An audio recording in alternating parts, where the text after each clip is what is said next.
Hello guys, this is Rang Kaushik and you are welcome on our channel UPSC accessible. आज का हमारा topic है terrestrial radiation, chapter 9, class 11 NCERT geography. Chapter का नाम है solar radiation, heat balance and temperature. अब देखो, चैप्टर का नाम है solar radiation, heat balance and temperature. मतलब ये चैप्टर क्या बोल रहा है कि सन से रेडिएशन आ रही है अर्थ पे, वो रेडिएशन अर्थ को हीटअप कर रही है, या हमारे पास जो भी एनर्जी आ रही है अर्थ पे वो सन से आ रही है। ठीक है, हीट बैलेंस मतलब अगर एनर्जी आती है तो वो एनर्जी वापस भी जाएगी। ऐसा तो नहीं है कि अर्थ पे रह जाएगी। अगर डेली एनर्जी आ रही है और वापस नहीं जाएगी तो अर्थ तो इतनी ज़्यादा गर्म हो जाएगी, फट जाएगी। ठीक है, इसका मतलब अर्थ का टेम्परेचर बराबर ही है जितना होना चाहिए, है ना। तो इसका मतलब एनर्जी वापस भी जा रही है, इसलिए हीट बैलेंस भी आ गया। और टेम्परेचर मतलब एनर्जी आती है और जाती है, उसको आने और जाने में थोड़ा टाइम लगता है। उस दौरान वो कुछ दौरान के लिए वो अर्थ के ऊपर रहती है वो एनर्जी। उस वजह से अर्थ के ऊपर एक टेम्परेचर मेंटेन रहता है जो कि 15 डिग्री है। वैसे अब ग्लोबल वार्मिंग की वजह से 16.5 डिग्री तक पहुंच गया है। ठीक है, तो टेम्परेचर के बारे में भी क्या है। अब ये टेरेस्ट्रियल रेडिएशन कहां से आ गया? सही बात, साफ सीधी बात है। अर्थ टेरेस्ट्रियल का मतलब अर्थ में रेडिएशन हो रही है। अर्थ के पास रेडिएशन कहां से आ गया भाई? सन के पास तो रेडिएशन है, सोलर रेडिएशन। सन तो जल रहा है ना, उसमें तो आ गया, तो वहां से रेज आ रही है, रेडिएशन है। अर्थ के पास रेडिएशन कहां से आ गई? तो टेरेस्ट्रियल रेडिएशन क्या होती है? टेरेस्ट्रियल रेडिएशन का मतलब होता है, मैं आपको पहले बता चुका हूं, सन से जो रेज आती हैं उनको हम सोलर रेडिएशन कहते हैं। ठीक है, वो शॉर्ट वेव होती हैं। ठीक है, समझ आ गया। वो एटमॉस्फेयर को वार्म अप नहीं करती, एटमॉस्फेयर को क्रॉस करके सीधा अर्थ के सरफेस से हीट करती हैं। यहाँ पे आके वो अर्थ के सरफेस को हीट करती हैं और अर्थ के सरफेस को हीट अप भी कर देती है, उसका टेम्परेचर बढ़ा देती हैं। अर्थ के सरफेस टेम्परेचर एनर्जी जो एब्जॉर्ब कर लेता है, तो जब एनर्जी एब्जॉर्ब कर लेता है तो इन जो हीट है, क्या बोलते हैं, जो रेज आ रही है, इनकी एनर्जी लेवल कम हो जाता है। जब एनर्जी लेवल कम हो जाएगा, जितना कम एनर्जी लेवल होगा उतनी ज्यादा उसकी वेवलेंथ बढ़ जाती है। जब ये आई थी तो एनर्जी लेवल ज्यादा था तो इसे शॉर्ट वेव थी, अब ये जा रही है तो एनर्जी लेवल कम हो चुका है तो ये लॉन्ग वेव बन चुकी है। जब आई थी तब उसको सोलर रेडिएशन बोल रहा था हमने।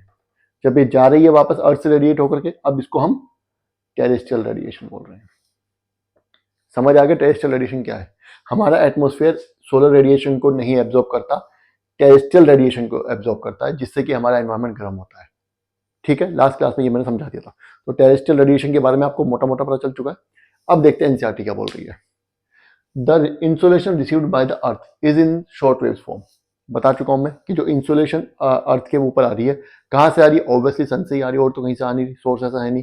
कोई और जो स्टार्स है वो इतनी दूर है कि वहां की जो लाइट हम तक पहुंच नहीं पाती।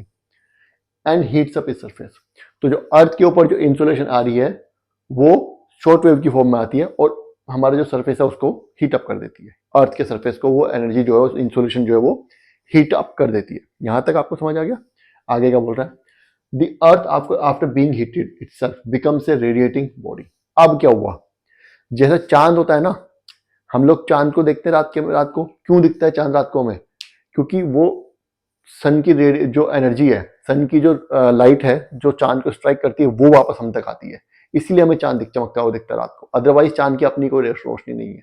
ये बात हम बचपन से पढ़ते आ रहे हैं। उसी तरीके से अर्थ के पास अपना रेडिएशन नहीं है, अपनी कोई एनर्जी नहीं है जिसको कि रेडिएट कर सके, बल्कि जो सन से एनर्जी आती है उसमें ये हीट अप होती है उससे, और वही जो हीट है उसको फिर ये वापस भेजती है, जिसको कि हम टेरेस्ट्रियल रेडिएशन कहते हैं। समझ आ गया? और ये क्या होती है? It radiates energy to the atmosphere. ये वापस एटमोस्फेयर की तरफ एनर्जी रेडिएट करती है इन लॉन्ग वेव फॉर्म। ये जो होती है लॉन्ग वेव फॉर्म में होती है। मैं आपको बता चुका हूं पहले, 3-4 बार बता चुका हूं, फिर से बता रहा हूं। जो सोलर रेडिएशन आएगी उसकी एनर्जी ज्यादा होती है। जिस जिस रेडिएशन की एनर्जी ज्यादा होगी वो शॉर्ट वेव फॉर्म में होती है, उसकी वेवलेंथ कम होती है। और जब एनर्जी यहाँ पे आती है, स्ट्राइक करती है, तो इसकी एनर्जी अर्थ एब्जॉर्ब कर लेती है। तो अर्थ जब एनर्जी रेडिएट करेगी वो लॉन्ग वेव फॉर्म में होती है, क्योंकि उसकी एनर्जी भी कम होती है। यहां तक आपको समझ आ गया? This process is known as terrestrial radiation. इसको हम टेरेस्ट्रियल रेडिएशन बोलते हैं।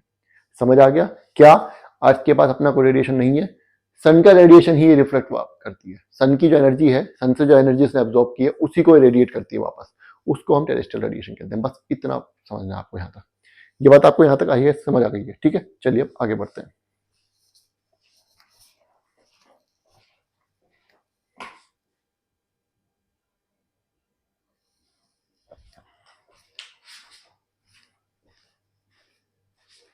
आगे क्या बोल रही है NCERT, the long wave radiation is absorb by atmospheric gases. Long, अब यहाँ पे क्या आया, लॉन्ग वेव रेडिएशन, मतलब लॉन्ग वेव रेडिएशन कहाँ से आई, मैंने आपको पहले ही बता दिया, फिर से बता रहा हूँ। जब किसी वेव की एनर्जी बहुत ज्यादा होती है, जितनी ज्यादा होगी उतनी उसकी वेवलेंथ कम होगी, जब उसकी एनर्जी कम हो जाएगी तो उसकी वेवलेंथ बढ़ जाती है। तो जब सन से एनर्जी आएगी अर्थ के पास तो इसकी एनर्जी बहुत ज्यादा होती है, तो इसकी वेवलेंथ कम होती है, इसको शॉर्ट वेव बोलते हैं।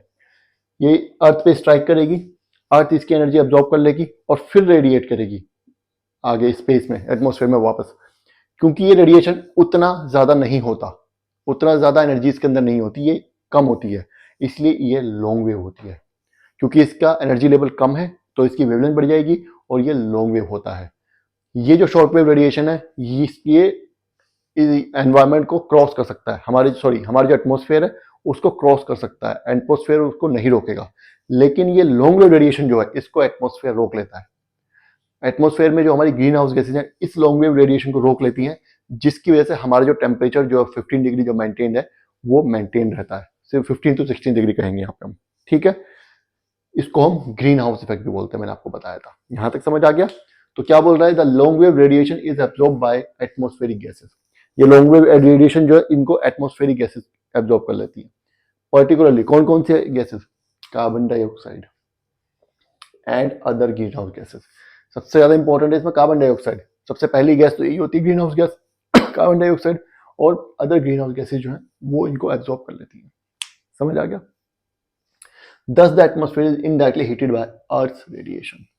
तो इन एटमॉस्फेयर जो है वो सन के रेडिएशन से वो नहीं हो रहा है गर्म, वो अर्थ के रेडिएशन से गर्म हो रहा है। रेडिएशन सन का ही है लेकिन वो इनडायरेक्ट है, अर्थ से होगा। पहले ये एनर्जी अर्थ एब्जॉर्ब करेगी, फिर अर्थ रेडिएट करेगी, तब एटमॉस्फेयर गर्म होगा, क्योंकि उसकी वेवलेंथ बदल चुकी है।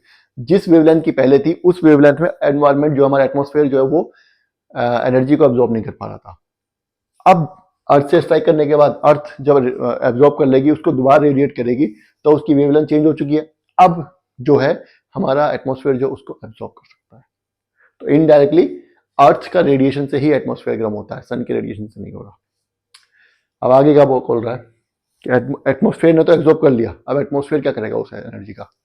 The atmosphere in turn radiates and transmit the heat to the space. Atmosphere क्या करेगा, यहां तक एटमॉस्फेयर मान लीजिए गर्म हो गया, सबसे ज्यादा तो ये वाली लेयर गर्म होगी जो अर्थ के कांटेक्ट में। फिर आगे धीरे धीरे जैसे ऊपर बढ़ते जाएंगे हम आगे एनवायरमेंट में, एटमॉस्फेयर में, वैसे वैसे जो लेयर है वो कम गर्म होगी, और जो फाइनली जो एटमॉस्फेयर ये सारी हीट जो स्पेस में रेडिएट कर देगा, जो भी है। ठीक है, समझ आ गया। अब क्या होता है, finally the amount of heat received from the sun is return to the space. तो जो अमाउंट जो सन से आया था वो स्पेस में वापस चला गया। अगर नहीं जाएगा तो अर्थ इतनी गर्म हो जाएगी, फट जाएगी, है ना। Thereby constant temperature at earth surface and atmosphere. तो क्या होता है, देयर बाय मेंटेनिंग, इसकी वजह से क्या होता है, जितनी अर्थ आई, जितनी रेडिएशन आया उतना ही वापस चला गया। इसकी वजह से क्या होता है, अर्थ के सरफेस पे कांस्टेंट टेम्परेचर बढ़ा होता है। अगर ये बैलेंस बिगड़ जाएगा, यह है ना चैप्टर का नाम हीट बैलेंस, वो इसीलिए है। अगला चैप्टर हमारा आने वाला हीट बजट। जैसे हमारा पैसों का बजट होता है ना, महीने में कितने पैसे आए और कितने गए, है ना, ऐसे हीट बजट है, कितनी आई हीट और कितनी गई। यही अगला टॉपिक हमारा। क्या बोल रहा है कि 10 there by maintaining constant temperature at earth surface and atmosphere. तो क्यों, जितनी रेडिएशन आती है उतनी वापस चली जाती है, इसी वजह से अर्थ के सरफेस या एटमॉस्फेयर में एक कांस्टेंट टेम्परेचर मेंटेन्ड है। अगर ऐसा नहीं होगा तो टेम्परेचर या तो ऊपर चला जाएगा या नीचे चला जाएगा। मान लीजिए जितनी रेडिएशन आ रही है उससे ज्यादा रेडिएट कर दी तो टेम्परेचर नीचे गिर जाएगा, ठंड हो जाएगी, है ना। और अगर मान लीजिए जितनी रेडिएशन आ रही है उससे कम वापस भेजी तो टेम्परेचर बढ़ जाएगा, ऊपर चला जाएगा, है ना। ऐसा हो सकता है। तो इसलिए हीट बजट जो वो भी इंपॉर्टेंट है काफी। अगला टॉपिक वही है हमारा, ठीक है। तो ये यहां तक हो गया। आप इस वीडियो को बार बार देखिए, कुछ समझ नहीं आया तो कमेंट कर दीजिएगा, मैं बता दूंगा, दोबारा बता दूंगा उस टॉपिक को। और बाकी वीडियो को लाइक करना है और चैनल को सब्सक्राइब जरूर करना है। Thank you.